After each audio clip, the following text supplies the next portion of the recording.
No pressure after the added things you'll be looking. So December 31st. It's a Saturday afternoon, 2011, New Year's Eve. It's a casual early morning. I'm going out to the casino with a friend. We're gonna go have some brunch, maybe play the slot machines for a little bit. I brought 20 bucks, so I knew my life there wasn't gonna last very long. 30 minutes in, I've exhausted my penny.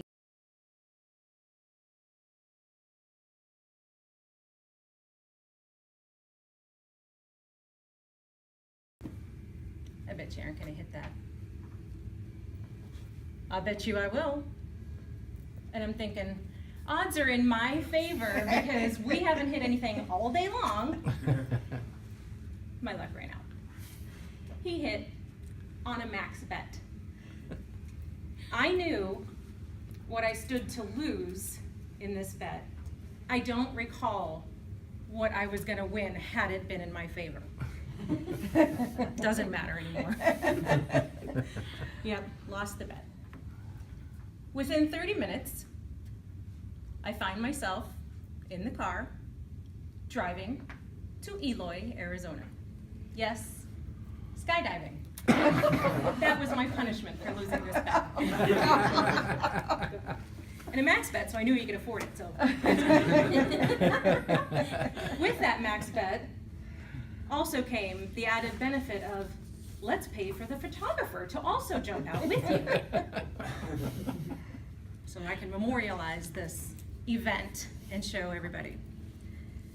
Now, in going there, I'm doing all these negotiations in my head, trying to get out of this situation, thinking, what am I gonna do? How am I gonna get out of this? And I'm debating with myself, going, oh my gosh, I didn't call my kids. They have no idea where I am. Do I call my parents?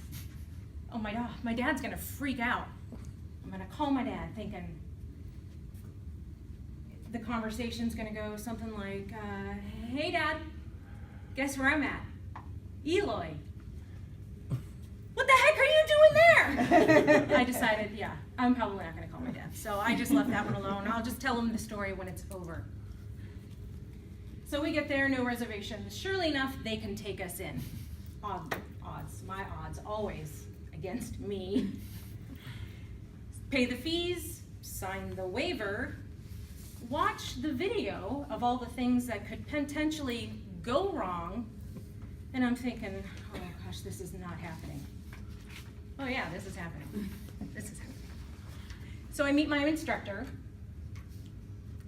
and he's going through all of the things that I will have to do in this jump.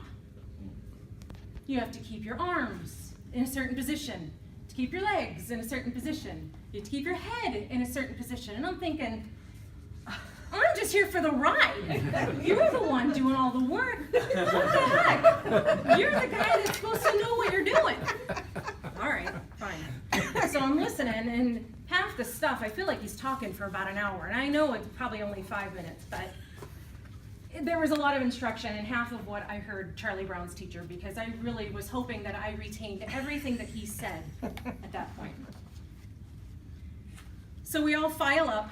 There are many of us, probably all the other people who lost bets that afternoon, packing into this tin can, heading up into the sky. Yeah, there was a lot of us, and they really do pack you in there like sardines, and I'm thinking, oh my Lord, I hope I don't accidentally pull something while I'm in here and I don't mess something up, because it's nerve-wracking. I've never done this. I've been in planes many times. That was not my issue. So I'm seeing the people going before me. I'm sitting in the midsection of the plane. I'm okay at this point. And now they're shoving people out the door. People are going. I'm like, oh gosh.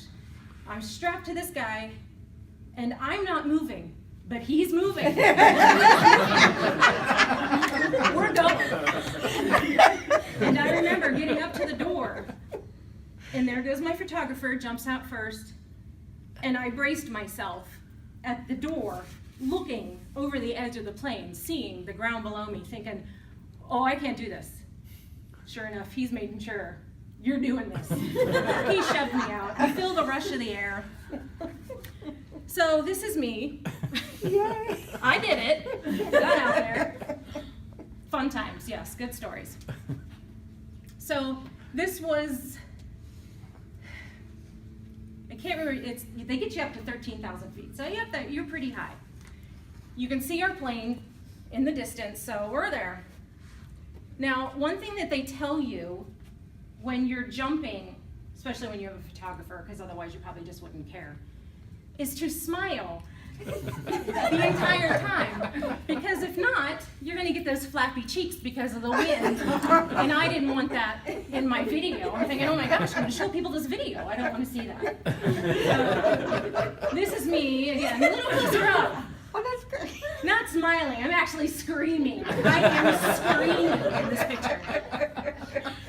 And he's hamming it up. I don't know how many jumps this guy had, but he was definitely a pro, and he loved every minute of it. This is my view from Eloy, 13,000 feet. People are attracted to this location. Thousands of people come to this site every year because of all of the undeveloped land. There's like at least 4 miles of undeveloped land in every direction from this airstrip. Coupled with our fantastic weather, this is the spot to go. So once you get out there and make that initial hesitation through that door, I was actually okay. Screaming that I was okay. Making it down to the end, chute opens, you know, we're gliding in. I'm thinking, I can see the ground. It's almost over. We're gonna get there. Sure enough, we landed on our feet. Now when they train you and they go through this little thing, they teach you to hold your legs up because usually most people land on your butt when you come in. You're planning for that butt slide. Not me. We actually landed on our feet, and this is me and my instructor afterwards. And I would say this is probably the best bet I ever lost. So if you ever have the chance, don't read today's headlines, but if you have the chance to do this, I would definitely recommend skydiving. Thank you.